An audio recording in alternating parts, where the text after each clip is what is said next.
ओम शांति। भाग्य विधाता सर्वशक्तिमान अलमाइटी अथॉरिटी को कहा जाता है, जो सारे सृष्टि के रचयिता हैं, जो ज्ञान के सागर हैं, सर्व कला समृद्ध है, जो शक्तियों के भंडार और दाता है। वो आकर के स्वयं हम बच्चों का भाग्य बनाने के लिए हमारे माता पिता, शिक्षक, सतगुरु बनते हैं। पिता बन करके हमारी श्रेष्ठ पालना करते हैं, दिव्य पालना करते हैं, और शिक्षक बन करके हमें ऐसी शिक्षा देते हैं जिससे हम सब आत्माएं सर्वगुण संपन्न, 16 कला संपूर्ण, संपूर्ण निर्विकारी, संपूर्ण अहिंसक, मर्यादा पुरुषोत्तम बनते हैं।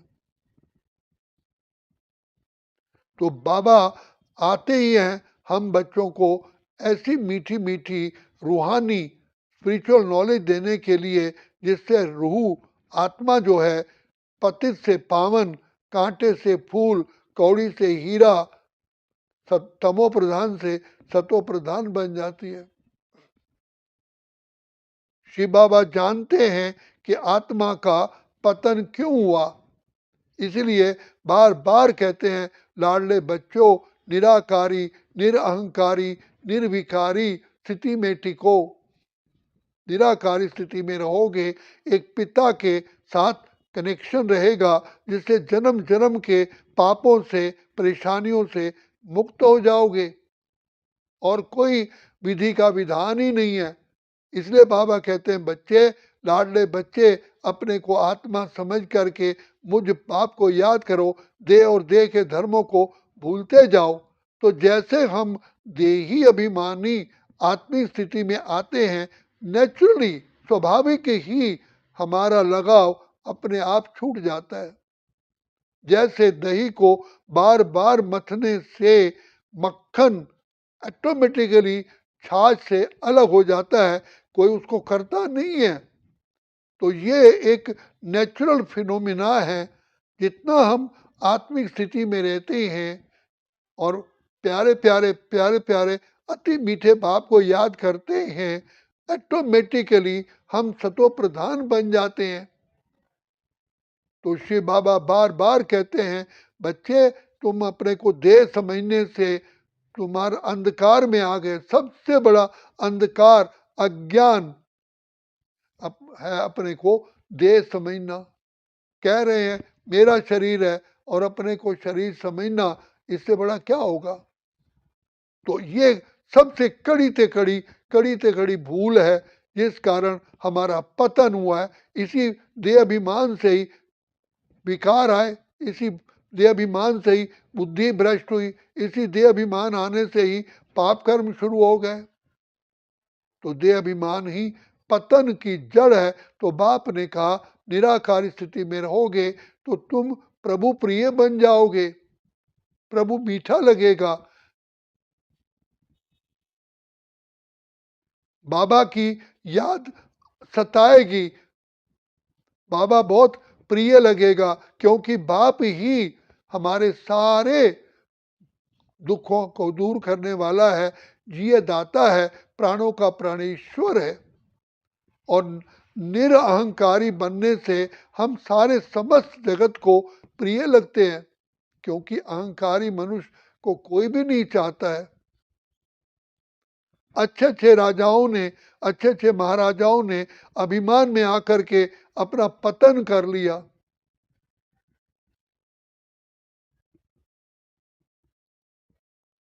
और बाबा कहते हैं, सदा निर्विकारी रहो। तो जिससे निर्विकारी बनने से आत्मा की शक्ति बढ़ती है, आत्मा में खुशी आ जाती है। जैसे कोई रोगी मनुष्य खटिया पर लेटा हुआ शक्तिहीन हो जाता है, तो जब वो ठीक होता है, जो सारी उसकी शरीर की जहर पॉइजन निकल जाता है, तो तंदुरुस्त होता है, तो खटिया पे उछलता है, सारे काम अपने आप करता है।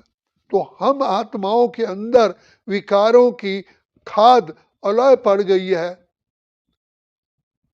तो निर्विकारी बनने से आत्माओं में अपने आप ही खुशी बढ़ती है। जैसे बीमारी दूर होने से मनुष्य का टेस्ट, खाना पीना स्वादिष्ट होता है, इसी प्रकार से बाप कहते हैं निर्विकारी बनने से तुम अपने भी प्रिय लगोगे, अपने को भी बहुत अच्छे लगोगे और खुशी का ठिकाना नहीं रहेगा। चेहरे पे सदा प्रसन्नता होगी, संतुष्टता होगी। हेल्दी सोल उसे कहते हैं जो निर्विकारी है, क्योंकि विकार ही एक बहुत बड़ा बीमारी है। सारी विकार आत्मा की शक्तियों को चूस लेते हैं, बर्बाद कर देते हैं। तो इसलिए बाप कहते हैं निर्विकारी बनो। तो निराकारी बनने से ही ऑटोमेटिकली निरअहंकारी भी बनते हैं और निर्विकारी बनते हैं। तो सबसे पहले आकर के बाप ने आत्मिक दिया जलाया। जैसे दिए को जलाने से अंधकार को हम भगाते नहीं है, ऑटोमेटिकली अंधकार दूर हो जाता है और हम रोशनी में कितना सुख में फील करते हैं और अंधकार में ठोकरें खाते हैं। अंधकार में हम अपना सब कुछ खो बैठे। तो बाप आकर के हमारी जोत जलाते, अर्थात हम लोगों की बुद्धि में ज्ञान की शिक्षा दे करके हमें लाइट हाउस बनाते हैं। ज्ञान को समझ कहा जाता है, ज्ञान को रोशनी कहा जाता है, ज्ञान को नेत्र कहा जाता है, ज्ञान को गदा, ज्ञान को तलवार, ज्ञान को अंजन, ज्ञान को ही जल कहा गया है। जैसे जल में नहाने से मैल दूर हो जाती है, ऐसे ज्ञान के स्नान करने से आत्मा की जन्म जन्म की मैल धुल जाती है। ये बुद्धि बहुत क्लियर हो जाती है। आज बुद्धि में 5 विकार सर्प बस गए हैं, जो हमारे अमृत को पीते रहते हैं। जो हमारे अमृत को पिएंगे, आत्मा कैसे बलवान बनेगी?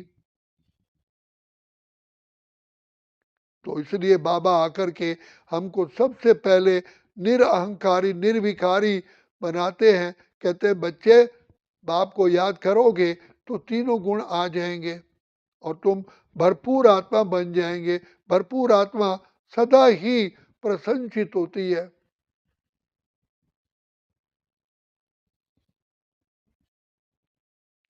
असंतुष्टता ही प्रसन्नता है, संतुष्टता से ही ऑटोमेटिकली प्रसन्नता आती है। तो बाबा बार बार कहते हैं बच्चे सोचो किसकी संतान हो तुम, किसकी छत्र छाया में हो।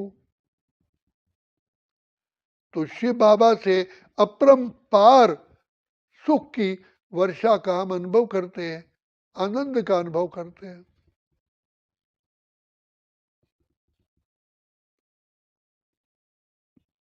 जितना बाबा को हम याद करते हैं, पवित्रता का उपहार मिलता है और पवित्रता ही सुख शांति की जननी है।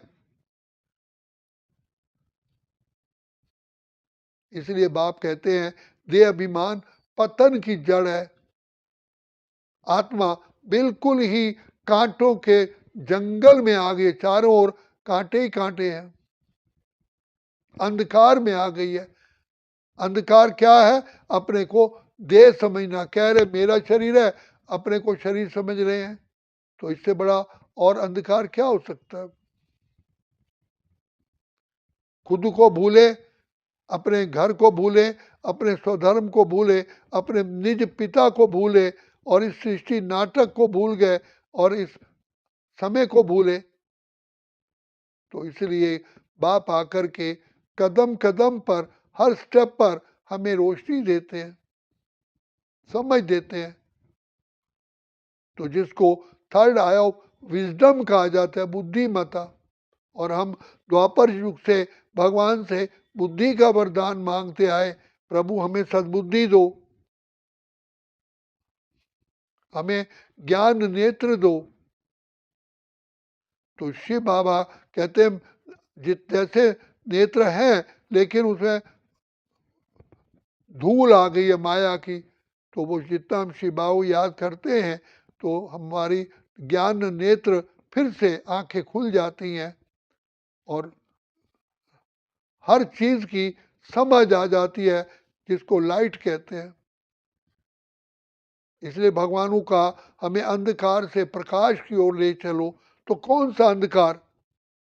जैसे ये सूर्य स्थूल अंधकार को दूर करता है, पिता परमात्मा ही हमारे आत्मा का अज्ञानता का अंधकार दूर करते हैं। तो ज्ञान को ही समझ कहा जाता है, ज्ञान को ही गदा कहा जाता है, ज्ञान को ही रोशनी कहा जाता है। तभी कहते हैं knowledge is light, might, virtue and power. अब बाप हमें ज्ञान स्वरूप, प्रेम स्वरूप, आनंद स्वरूप, सुख स्वरूप बना करके सदा प्रसन्नता का वरदान देते हैं। प्रसन्न रह ही तब सकते हैं जब ज्ञान स्वरूप है। इसलिए बच्चे को पढ़ाते हैं, पढ़ लिख करके कितने विद्वान बनते हैं। सबसे बड़ा धन विद्या का है। तो बाप आकर के नॉलेजफुल है, हमें नॉलेजफुल बनाते हैं, पावरफुल है, हमें पावर्स दे करके शक्तिशाली बनाते हैं। इसलिए बाप कहते हैं बच्चे अपने जीवन के एक एक सांस की वैल्यू रखो। सेकंड सेकंड, हर सेकंड बाप आकर के आत्मा के अंदर शक्ति भरते हैं। यहाँ पद्मों की कमाई होती है। इसलिए देवताओं को पद्मा पदम पति सौभाग्यशाली कहा जाता है। तो ये पाने का समय अभी है। अच्छा, ओम शांति, ओम शांति, ओम शांति।